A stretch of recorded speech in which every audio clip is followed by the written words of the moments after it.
காலங்களிலே கர்த்தர் நம்மை அவருக்கு பலப்படுத்தும்படி நமக்கு தருகிற வார்த்தை சங்கீதம் அதனுடைய 147 அதிகாரம் அதனுடைய 13வது வசனம். அவர் உன் வாசல்களின் தாழ்பால்களை பலப்படுத்தி உன்னிடத்தில் உள்ள உன் பிள்ளைகளை ஆசீர்வதிக்கிறார். கர்த்தருடைய பரிசுத்த நாமம் மகிமைப்படுவதாக. இந்த வசனத்தை கொண்டுதான் தேவதேசங்களாகி நம்மை இன்று அவர்கள் பலப்படுத்துகிறார். இந்த வசனத்துல ஆண்டவர் பிரதானமான சத்தியத்தை நமக்கு காண்பித்து தருகிறார்.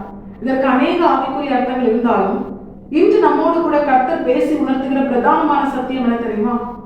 உன் வாசல்களின் தாழ்பால்களை பலப்படுத்தின பிற்பாடுதான் கர்த்தர் உன்னை ஆசீர்வதிப்பார், உன் பிள்ளைகளை ஆசீர்வதிப்பார். இன்னும் புரிகிற மாதிரி இன்று கர்த்தர் நம்மோடு கூட பேசுகிற காரியத்தை தெளிவாக சொல்ல வேண்டுமானால், எந்த ஒரு மனுஷனுடைய வாழ்க்கையில் அவனுடைய வாசல்களின் தாழ்பால் பலப்படுத்தப்பட்டதோ அந்த மனுஷனுக்கு தான் அவனுக்கு நியமித்த ஆசீர்வாதத்தை கர்த்தர் கொடுப்பார். அவனுடைய வாழ்க்கையை, அவனுடைய தலைமுறைகளை, குடும்பத்தை கர்த்தர் ஆசீர்வதிப்பார். இதிலிருந்து கர்த்தர் உணர்த்துகிற, எச்சரித்து உணர்த்துகிற ஒரு சத்தியம் என்ன தெரியுமா? தேசங்களாகி நம்முடைய வாழ்க்கையிலும் அநேக ஆசீர்வாதங்கள் நமக்கு என கர்த்தர் வைத்திருக்கிறார். அவர் சொன்னதை சொன்னபடியே செய்து முடிக்கிற நல்ல தேவன், நல்ல தகப்பன். அவர் சொல்லியும் செய்யாதிருக்கிறவர் அல்ல. அவர் வசனித்ததை நிறைவேற்றாதிருக்கிறவர் அல்ல. அவர் என்னென்ன சொன்னாரோ அது எல்லாவற்றையும் அவர் நிறைவேற்றி முடிப்பார். அந்த தேவனை குறித்து தான் வேதம் சொல்கிறது, இஸ்ரவேலை ஆசீர்வதிப்பதே கர்த்தருக்கு பிரியம் என்று. நம்மை ஆசீர்வதிப்பதுதான் அவருக்கு பிரியம். நமக்கே அவர் மகிமையான மேன்மையான ஆசீர்வாதங்களை வைத்திருக்கிறார், இம்மையிலும் மறுமையிலும் வைத்திருக்கிறார். அப்படி இருந்தும் ஏன் இன்னும் தேவ பிள்ளையின் வாழ்க்கையில தேவன் அவர்களுக்கு நியமித்த ஆசீர்வாதத்தை அவர்கள் சுதந்திரிக்கவில்லை தெரியுமா? அதற்கான பதில் தான் அவர்களுடைய வாசல்களின் தாழ்பால் இன்னும் பலப்படுத்தப்படவில்லை.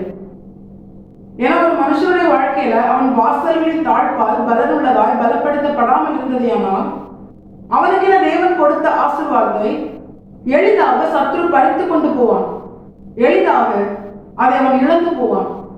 இந்த தேவஜனங்களாக நம்மை பார்த்துதான் கர்த்தர் எச்சரித்து உணர்த்துகிறார். உன் வாசல்களின் தாழ்பால் அது பலனுள்ளதாய் மாற வேண்டும். அப்பொழுதுதான் கர்த்தர் உனக்கென வைத்திருக்கிற ஆசீர்வாதத்தை உனக்கு தருவார். இதை தியானிக்கும் பொழுது நமக்குள்ளே எழும்புகிற ஒரு கேள்விதான், என்னுடைய வாசல்களின் தாழ்பால் எப்படி பலப்படுத்தப்படும்?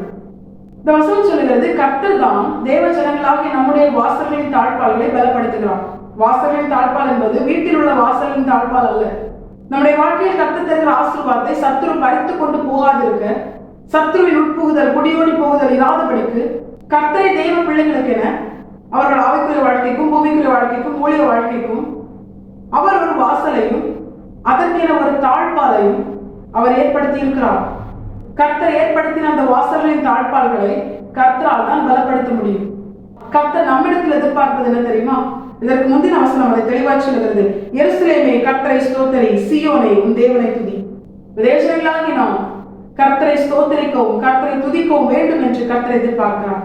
இந்த தேவஜனங்களாகி நம்முடைய வாயிலிருந்து கர்த்தரை ஸ்தோத்தரிக்கும்படியான வார்த்தைகள் அது வெளிப்படுகிறதா? நாம் கர்த்தரை துதிக்கிறோமா அப்படின்னு கேட்டா நிச்சயமா இல்லை. துதிக்காமல் ஸ்தோத்தரிக்காமல் இருந்தாலும் நாம் என்ன செய்கிறோம் தெரியுமா? கர்த்தரை கோபப்படுத்தும்படியா நாம் முறுமுறுக்கிறோம். இதை கர்த்தர் எவ்வளவேனும் விரும்பவில்லை. இஸ்ரவேல் ஜனங்கள் முறுமுறுக்கும் பொழுது கர்த்தர் கோபம் கொண்டார். தேசங்களாக நம்முடைய வாழ்க்கையில கர்த்தர் நம்மை கோபம் கொள்ளும்படியா நம்மை தெரிந்து கொள்ளவில்லை. கர்த்தர் நம்மை பிரியம் வைத்து நம்முடைய வாசல்களின் தாழ்பால்களை பலப்படுத்தி நம்மை ஆசீர்வதிக்கவே அவர் நம்மை தெரிந்து கொண்டார். தேவஜனங்களாக நாம் இதை உணர்ந்துள்ளார். எப்பொழுதும் கர்த்தரை ஸ்தோத்தரிக்கவும் அவரை துதித்து ஆராதிக்கவும் நாம் நம்முடைய நாவிலே அவருக்கு பிரியமான வார்த்தைகளை, ஸ்தோத்திரத்தை, துதியை நாம் ஏறெடுத்தோமே ஆனால் அது கர்த்தரை பிரியப்படுத்தும், அது கர்த்தரை மகிமைப்படுத்தும். இப்படிப்பட்ட ஒரு அனுபவத்தை தன்னுடைய வாழ்க்கையை வெளிப்படுத்துகிற அவருடைய ஜனத்திற்கு கர்த்தர் வாசல்களின் தாழ்பால்களை பலப்படுத்தி சத்துருவின் உட்புகுதல் இராதபடிக்கு, குடியோடி போகுதல் இராதபடிக்கு அவர்களுக்கு என கர்த்தர் கொடுக்கிற நன்மையை சத்துருவால் ஏற்படுத்தப்பட்ட மனிதர்களோ சூழ்நிலைகளோ பறித்து கொண்டு போகாதபடிக்கு தேவ ஜனங்களை கர்த்தரால் கொடுக்கப்படுகிற ஆசீர்வாதங்களை இம்மையிலும் மறுமையிலும் நிரந்தரமாய் நித்தியமாய் அவர்கள் அனுபவிக்கும்படியாய் கர்த்தர் அவர்களுக்கு கிருபை செய்வதும் அதிக நிச்சயம்.